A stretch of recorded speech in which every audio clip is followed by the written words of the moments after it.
Welcome to our top UKGE 2025 anticipated games.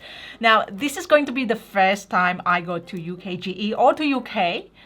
Parents not going to make it this time, unfortunately. So we are sharing, or mainly I am sharing, the games that I am anticipated whether to buy, to play, to just pick. So these first 10 games are going to be the one that I'm gonna demo and buy and pick. And the next 4 we have are the games that we would recommend you to either buy or demo or whatever you want there, because these games we've played and it's gonna be there and they are great games. Indeed. And hello, I'm Tarrant. And Stella here from Meeple University. All right, I'm gonna share you these games not in any particular orders. But firstly, what are the games that you are anticipated from UKGE if you're going? Or any games that you anticipated at all in the next few months, maybe they're gonna be there. First game that I am interested in demoing is Snowdonia Grand Tour. This one is by Naylor Games and this plays 1 to 5. So this is a newer version of Snowdonia and this will have different scenarios that will be included in the newer version, different publishers from the original one. And it's been one of your favorite games, I think, Snowdonia. I've always enjoyed the timing criticality and just the bizarre way the game can get away from you. Yes. And then all the obscure railway lines that have been built into it. So yeah, a couple more. Yes. New publisher. Yes, and I have actually signed up to demo this at UKGE with Tony Bodell. Very exciting. The designer, I know, it's very exciting. So one scenario that I'm really keen of is the murder mystery type of like spin to it. Yes, it's called La Belle Époque, and it is set, I guess, on the Orient Express train heading to Istanbul, and you have to, within Snowdonia, somehow solve a murder. That'll be interesting. It will probably... Yeah, there's a couple of obscure scenarios already out there. The Siege of St. Petersburg is probably the most... the one that doesn't feel very Snowdonia-y. So we'll see, yeah. Well, there's also one scenario that has got the longest name. What was it, Tarrant? Oh, it was just an expansion card for the that famous little town on Anglesey, near Anglesey. What is it called?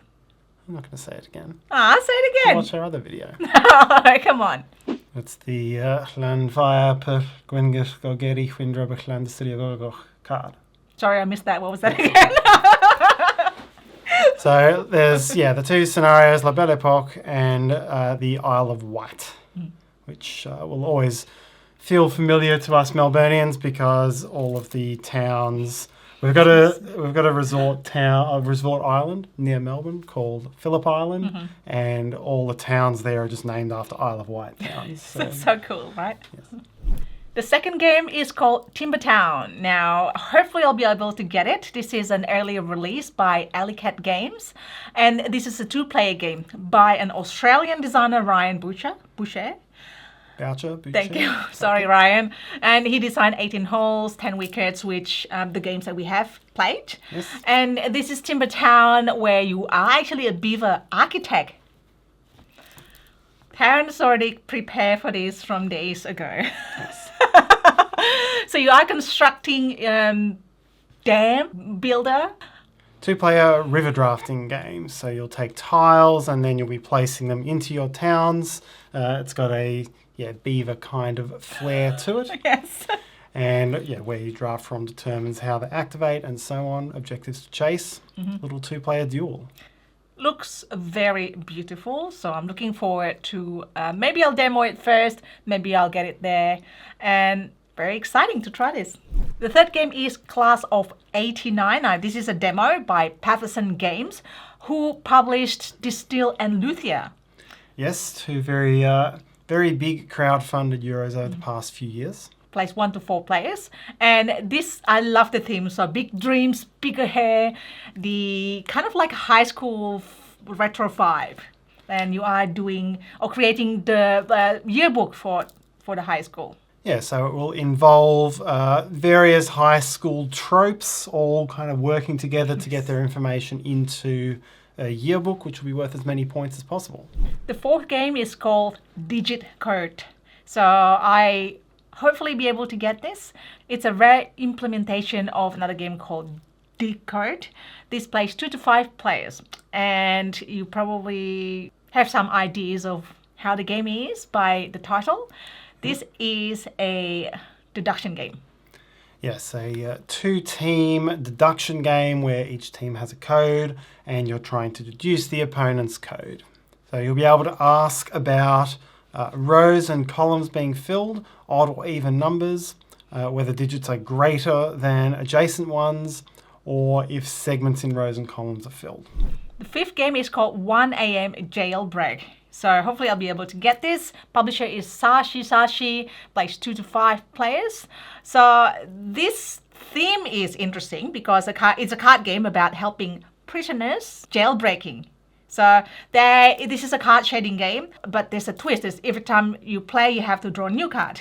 So they kind of like have to manage between playing it and then getting a new card and somehow make a combo to get rid of the cards the best way to shed your cards first. You're probably going to like it as well. Like we've been playing like card shading games like Panda Spin, which we really enjoy. Yeah. Next game, number 6, is called Deep Regrets. Hopefully I'll be able to get this. The publisher is Tactics Games. It is light to medium complexity. It has got push your luck and co-op option as well, if you like. The fun theme is the fish. So you are getting fish from the ocean and you sometimes get weird fish. It says it's an unfortunate fishing game about pulling more and more horrifying things from the sea. Yes, the deeper you get, the stranger the less familiar the fish become. Yes. And also you get to decide what you want to eat. I mean, like, you know, I love eating seafood, but this is probably too weird. It's like decide which one to eat, which one to sell, and how many of them you are willing to carry. So this is where the push your luck comes from as well. And it was in the hot place of BGG recently. So very excited for this one. Number 7 is Exit the Game. Now, we've been enjoying a lot of Exit the Game and a lot of escape room type of games. Exit is one of our favorites. And this is very exciting because they have Catan theme, so Adventures of Catan. And this is hopefully going to be available there or going to be available straight after UKGE. If you listen to a lot of people, I'm sure they would love to escape from Catan. It seems to have a bad name as a game sometimes. Well, yeah. Still a classic. Gateway. And yes, now it's got an escape room attached to it. Yes, it's very exciting because this is probably the first one that is actually the game that is board game related. But, well, it's the thematic or the theme of the board game, I should say. So there will be things that you do in Catan and do it in the escape room. So yes, I'm imagining there'll be maybe puzzles that require you to work out where the longest road could go, and that will tell you what number or something like that. Something like that. See. Game number 8 is The Lord of the Rings: Fate of Fellowship. And this one, I think it's going to be able to be purchased there, but I have booked a demo with Matt Leacock. So this is kind of like, obviously, it's Lord of the Ring theme, but it has that pandemic vibe. So it's a cooperative game. You are a member of Fellowship and the allies, and you are the good guys. You know, as in the movie, you embark on a journey. You need to save Middle Earth from doom. Yes, there'll be quite a bit going on. You'll each be controlling 2 characters in this game with different abilities. And trying to, pandemic style co-op here, trying to achieve your goals before the game closes in on you. Game number 9 is Twittens. I am hoping to demo this. This game is by Bedsit Games, the art by Tristan Rosen, who's done a lot of great looking art board game. Twittens sets in UK, so this is kind of like it's an old Sussex word. It's describing a little alleyways that runs between houses. This is actually part of my plan to go to UK is to the day before that to go explore around it. So I'll be hiring a car, I'll be driving around because driving in UK is similar to Australia, apparently. Yes, probably more polite drivers than here. That's what my friends say as well. My friends from UK. It's like, oh, it's very similar. Okay, let's do it. Let's get a rent car, a very small electric car. Hopefully I'll be able to learn how to charge electric cars. Of course, you won't get to Sussex. That's a little bit far from far from Warwickshire, but nevertheless, this game is a tile-laying game set in the little alleyways of the suburbs. Yes, so you explore this like the UK things. I don't know, I'm like right now, I'm like, ooh, just everything in the UK. It seems very interesting. And you have to do it, and then at the end, you have to be able to complete your game, be in time for tea. I mean, in the game. Game number 10 is SETI Expansion Space Agencies by Czech Games, 1 to 4 players. This is actually just a demo with as a release. Yes, so this is right on cue after a year, I suppose, after the very successful release of SETI. It's got a number of extra aliens, extra project cards, which is to be expected. They've added asymmetric player powers. They've added, I believe, some tweaks to what some people always thought was the slowest or the part of the game that could get stagnant, which was the area majorities on the stars.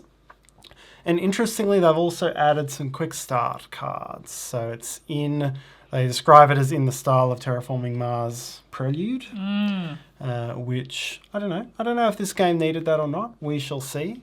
But I guess it's probably going to shorten the game by 1 or 2 rounds and give everyone a even but variable set of things to go forth into the new first round with. Yeah, very excited for this one too. Hopefully I'll be able to demo. Now those are the 10 games that we have not played that we are going to either get or demo or just have a look. And the next 4 are the games that we have played that I think is going to be available to play or to purchase at UKGE. So the first one is Gibberish, the word game of language inventions and civilizations development. So I'll just say Gibberish. Yes, this was by Hobby Japan. I know it was on the floor at Essen and generated a bit of buzz and excitement there. We have played this. It's a good fun game. It is a game of inventing language, and you come up with 18 words to begin the language, and then you use those to describe other words to each other. I remember sitting around the table thinking it felt like games where sometimes you're trying to give gesture clues and sometimes you're trying to give obscure clues. And in this one, you're trying to give clues using 18 words and trying to use them in a creative way. So it ends up being a fun little activity. Yes. I know that they were looking for English distributors for a while. I don't know if it has been found, but really check it out. A lot of people are actually looking for this game. Hopefully you'll be able to buy it there. Next game is Kavango. So we've played this, we've got the video for it, and we recommend this. Publisher is Masasa Games, plays 1 to 5 players. It's a great tableau building game. Yes, it's a big card drafting and tableau building game. 10 cards per round, if I recall correctly. Closed draft, round the circle, getting cards and trying to combo icons together, animals with other animals, food chains, objectives to chase. Objectives, yeah. I love that they actually do the objective as part of the card draft. Yes. Very beautifully presented as well. It's about preserving the wildlife, the wilderness in Southern Africa. So the theme's great. It looks good and it plays really fun. Next game is called Cargo Empire. So this is by More Ideas Game Design. And this was Kickstarter probably last year, I think. Sometime last year. Yeah. It's a really fun game. Yes, it has, I guess it has a very similar kind of feel to a couple of Mo Ideas other games, Mini Rails, Mini Express. Different designer, but it has that kind of, there's not that many actions. They're very interactive with each other. And Cargo Empire, you are trying to build out a network. Players put cargo on, they move cargo off. It's kind of shared cargo. So very interactive little logistics game. And I heard that they're going to have the Deluxe Edition, which has got the components for the 5th player and some other exclusives. And number 14 is Purge. We've played this. Released by Inside Up Games, plays 2 to 5 players.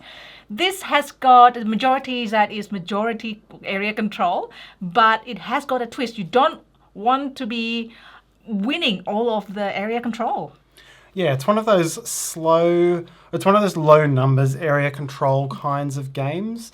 It will give you, I think it gives me the vibe of a less complicated Petrichor in some ways. Right. Because you have tiles, there are some tiles you want to win, there are some tiles you don't, and you're putting birds down, and your actions can put other players' birds in where they do want them or don't want them, and so on. And it ends up being quite a tight little experience and quite a, very interesting tactics. Very fun game. You get to stack the birds as well And up. you do, yes. Yes. So those are the lists. What are your lists? Let us know once again in the comments. Hopefully I will see you there. Say hello. I'm not going to bite. I might be running around. That's just how I am probably. But yes, hopefully you enjoy that and have a great day. Bye.